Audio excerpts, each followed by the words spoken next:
की रोटी। माँ, तुमसे कितनी बार कहा है मेरे दोस्तों के सामने यूँ बार बार मत खासा करो। अच्छा लगता है क्या कोई घर में आए और तुम हर समय खांसती रहती हो? तुम्हें शायद पता नहीं, तुम्हारी खांसी की आवाज़ से परेशान होकर मेरे दोस्त यहाँ से जल्दी चले गए। और एक दोस्त तो ये भी कह रहा था कि उस दिन में तुम्हारी माँ बहुत खांस रही थी। अब तक उनकी खांसी गई नहीं क्या? कहीं उन्हें कोई गंभीर रोग तो नहीं? हमें यहाँ आना बंद करना पड़ेगा। और हितेश, तेरे परिवार का ध्यान रख, वरना कहीं इनकी वजह से तेरे परिवार को कुछ रोग न हो जाए। माँ, आप अपने कमरे से ज्यादा बाहर मत निकला कीजिए, हितेश गुस्से में अपनी माँ कलावती जी से बोला। पीछे से हितेश की पत्नी सीमा भी बोली, हितेश, मैं तो तुम्हारी माँ को समझा समझा कर थक गई, मगर इनके कानों में तो जूं तक नहीं रेंगती। पूरे घर में यूं ही खांसते खांसते घूमती रहती है। इन्हें तो इतना भी नहीं पता कि मुंह पर हाथ रख कर खांसी खानी चाहिए। घर में दो छोटे बच्चे भी हैं, कम से कम इनके बारे में ही सोच लेती, मगर नहीं, इन्हें अपने कमरे में एक जगह बैठा ही नहीं जाता। कलावती जी बोली, तुम दोनों के पास ना तो मेरे लिए समय है और ना ही मेरे लिए पैसे है। घर के इलाज कर करके थक गई हूँ, मगर खांसी में कोई फर्क नहीं पड़ा। फिर भी तुम लोग मुझे अस्पताल लेकर नहीं जाते, उल्टा कहते हो कि खांसी मत करो। भला खांसी कोई जानबूझ कर करता है क्या? कितनी बार कहा मुझे डॉक्टर को दिखाओ, मगर तुम दोनों को अब इस बुढ़िया की फिक्र कहाँ है? सीमा हाथ जोड़कर बोली, माँ, आप अपने कमरे से बाहर मत निकला कीजिए, बस इतनी मेहरबानी कीजिए। हाँ, नहीं है हमारे पास आपके लिए पैसे, मेरे भी दो बच्चे हैं, उनकी जिम्मेदारियाँ पूरी करें या आपके पीछे पैसे लुटाए। आपको तो बस बैठे बैठे मुफ्त की रोटी तोड़नी आती है, काम की ना काज की, दुश्मन अनाज की। कलावती जी बोली, बहू, अब तक तो सारे घर का काम तुम मुझसे ही करवाती आई हो। तुमने तो सिर्फ बच्चे बड़े करने में अपनी उम्र बिताई है, मगर मैंने इस मकान को घर बनाने में अपनी उम्र बिताई है। घर का एक एक कोना सजाया है मैंने, घर की साफ सफाई से लेकर रसोई भी संभालती आई हूँ मैं। अगर आज जब इतने दिनों से यह बुढ़िया खांसे जा रही है तो किसी को रत्ती भर फिक्र नहीं है मेरी। हितेश बोला, माँ, सीमा बिल्कुल सही कह रही है। अब आपकी तो उम्र हो चली है, मगर मेरे बच्चों के सामने तो उनका पूरा भविष्य पड़ा है। आपको तो अब भगवान उठा भी ले तो कोई बात नहीं। कलावती जी बोली, वाह बेटा, अच्छा सिला दिया है तूने मेरी ममता का।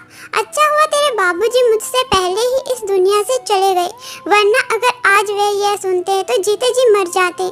हमने जब तुझे पाला पोसा तो कभी तेरे दादा दादी को नजरअंदाज नहीं किया, क्योंकि तेरे आने से उनकी अहमियत कम नहीं हो गई थी।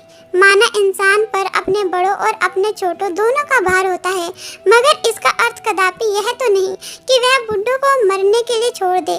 मगर आज तूने यह सब कहकर यह साबित कर दिया कि तुझे और बहू को मेरी बिल्कुल परवाह नहीं है।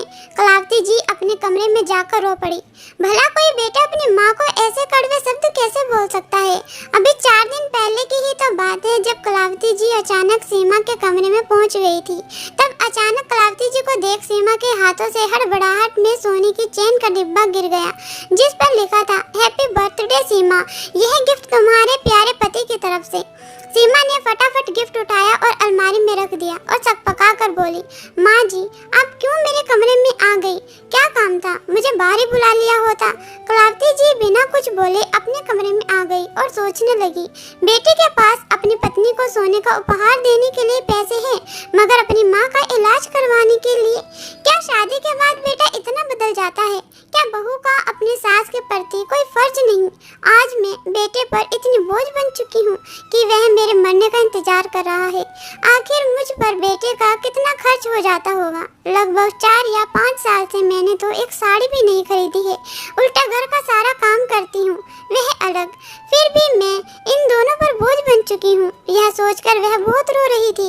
इतने अपशब्द सुनने के बाद उनकी हिम्मत हारने लगी थी।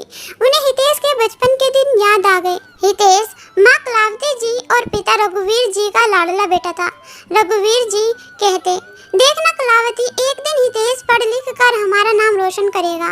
हितेश केवल 10 वर्ष का था और रघुवीर जी का निधन हो गया, मगर कलावती जी ने सिलाई कढ़ाई का काम कर हितेश की पढ़ाई पूरी करवाई। आगे चलकर हितेश का पढ़ाई में मन नहीं लगता था। उसने जैसे तैसे पढ़ाई तो पूरी कर कर ली मगर नौकरी नहीं की और खुद का व्यवसाय खोला। कलावती जी ने हितेश की शादी करवा दी। शुरुआती दिनों में तो सब ठीक चल रहा था मगर धीरे धीरे बहू सीमा ने अपने असली रंग दिखाने शुरू कर दिए। 2 बच्चों के जन्म के बाद उसने घर के काम करना तो दूर, काम छूना तक को छोड़ दिया। घर के सारे काम की जिम्मेदारी उसने कलावती जी के कंधों पर डाल दी। कलावती जी के कुछ भी कहने पर सीमा बात का बतंगड़ बना देती और हितेश के कान भर देती। धीरे धीरे हितेश भी सीमा के रंग में रंगने लगा और कलावती जी को जो मुंह में आता वह बकने लगा।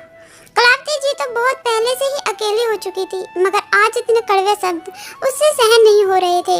उनका रो रो कर बुरा हाल हो रहा था कि पास रहने वाली उनकी सहेली कमला घर आई। वह कलावती जी से बोली, एक खुशखबरी है कलावती, कल ही अपने गांव में एक डॉक्टर पति पत्नी आए हैं। सुना है विदेश से आए हैं जो हम जैसे बूढ़ों का इलाज मुफ्त में कर रहे हैं। उनके साथ उनका 6 साल का बेटा भी है। सुना है थोड़े दिन यहाँ भारत ही रहेंगे ताकि हम जैसे बूढ़ों का इलाज मुफ्त में कर सकें। कलावती जी खुश होकर बोली, क्या वे मेरा इलाज भी करेंगे कमला? कमला बोली, मैं अभी सुबह ही उनसे अपना इलाज करवा कर आ रही हूँ कलावती, तू अभी चल मेरे साथ, तुझे भी बहुत समय से खांसी है। कलावती जी भी कमला के साथ उन डॉक्टर दपंती के पास पहुँची और अपना इलाज करवाती। उनमें से जो लेडी डॉक्टर थी वह कलावती जी से कहती है, आपको धूल मिट्टी से थोड़ा दूर रहना होगा, इसलिए आप घर में साफ सफाई के काम से थोड़ा दूर रहिएगा और अगर सफाई करनी भी पड़े तो मुंह पर रुमाल लपेट कर कीजिए। कलावती जी कहती है, मैम साहब, मैं धूल मिट्टी से कैसे दूर रह सकती हूँ? मेरी बहू घर के ऐसे काम बिल्कुल नहीं करती है, ऐसे सारे काम तो मुझे ही करने पड़ते हैं और मुंह पर रुमाल लपेट कर तो मेरा दम घुट जाएगा। डॉक्टर साहिबा बोली, कलावती जी, आपको इस उम्र में बहू के होते हुए यह सब कामों से थोड़ा दूर ही रहना चाहिए। अब देखिए आपको कितनी ज़्यादा खांसी हो गई है जो रुक ही नहीं रही।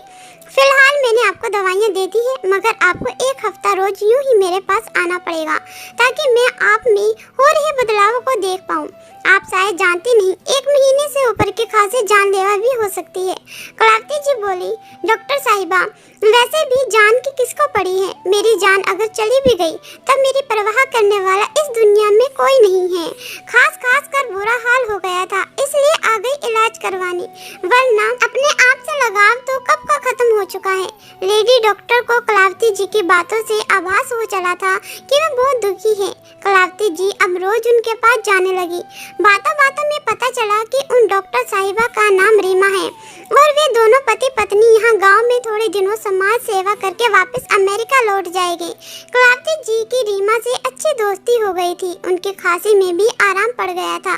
रीमा प्यार से कलावती जी को बा नाम से संबोधित करती। कलावती जी डॉक्टर रीमा के बेटे वरुण को भी खूब प्यार करती और कभी कभी उसके लिए घर से कुछ पकवान बनाकर भी लाती जो वरुण को बहुत पसंद आते। कलावती जी ने भी डॉक्टर रीमा को सब कुछ बता दिया था कि उनके बेटे बहू उनके साथ कैसा व्यवहार करते हैं। कलावती जी बोली, रीमा जी, यदि आप न होती तो मैं शायद एक कमरे में हमेशा के लिए बंद हो जाती क्योंकि मेरे पास बिल्कुल पैसे नहीं हैं और मेरा बेटा बहू तो मुझ पर चवन्नी भी खर्च करना नहीं चाहते। रीमा बोली, माँ जी, ऐसे बेटे बहू को तो आपको सबक जरूर सिखाना चाहिए। कलावती जी बोली, बेटा, अब इस उम्र में मैं क्या सबक सिखा पाऊंगी? रीमा बोली, माँ जी, आज की दुनिया में सभी को आत्मनिर्भर होना बहुत जरूरी है ताकि वह किसी पर निर्भर ना रहे और ऐसे बेटे बहू को भी यह दिखा देना चाहिए कि वे अपने माँ बाप को कभी कमजोर समझने की गलती ना करें। कलावती जी को रीमा की यह बात बिल्कुल सही लगी। रीमा कलावती जी के जाने के बाद सोचने लगी, काश मैं बाकी कुछ मदद कर पाती।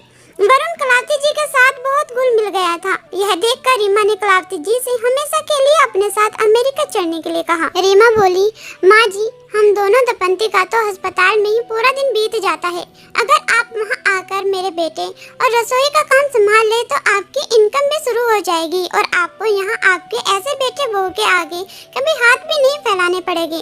कलावती जी पहले तो सोच में डूब गई क्योंकि उन्होंने इस घर को अपने 60 साल दे दिए थे मगर फिर भी बेटा बहू उनके नहीं हो पाए थे। वैसे भी ऐसे बेटे बहू के साथ रहकर अपना सम्मान खोने से बेहतर यही था कि डॉक्टर साहिबा के साथ जाकर आत्मसम्मान की रोटी खाना। कलावती जी ने तुरंत हामी भर दी।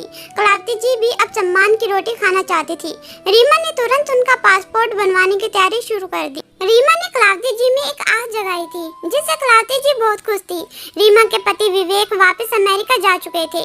रीमा कलावती जी को साथ लेकर जाना चाहती थी, बस पासपोर्ट बनने का इंतजार हो रहा था। थोड़े समय में सारी प्रक्रिया खत्म हो गई और कलावती जी हमेशा के लिए रीमा के साथ यहाँ अमेरिका चली आई। सीमा बोली, अच्छा हुआ भला चली, वैसे भी बुढ़िया यहाँ मुफ्त की रोटियां तोड़ती थी। कलावती जी अमेरिका जाकर वहाँ रच बस गई। पूरे दिन वरुण और रसोई संभालती और बदले में पैसे और सम्मान दोनों पाती। कलावती जी के खुद के बेटे बहू ने कभी उसकी खबर तक नहीं ली, मगर यहाँ दोनों डॉक्टर पति पत्नी ने कलावती जी को माँ की तरह सम्मान दिया। माँ ने कलावती जी को अपनी माँ जैसा प्यार दिया। यहाँ आकर कलावती जी ने भी कभी अपने स्वार्थी बेटे बहू को याद नहीं किया। लगभग 15 वर्ष हो गए कलावती जी को अमेरिका में। एक दिन अचानक उनके बेटे हितेश का उन पर फोन आया और वह रोते हुए बोला, माँ तुम्हारी बहू सीमा को ब्लड कैंसर हो गया है और मैं बहुत मुसीबत में हूँ।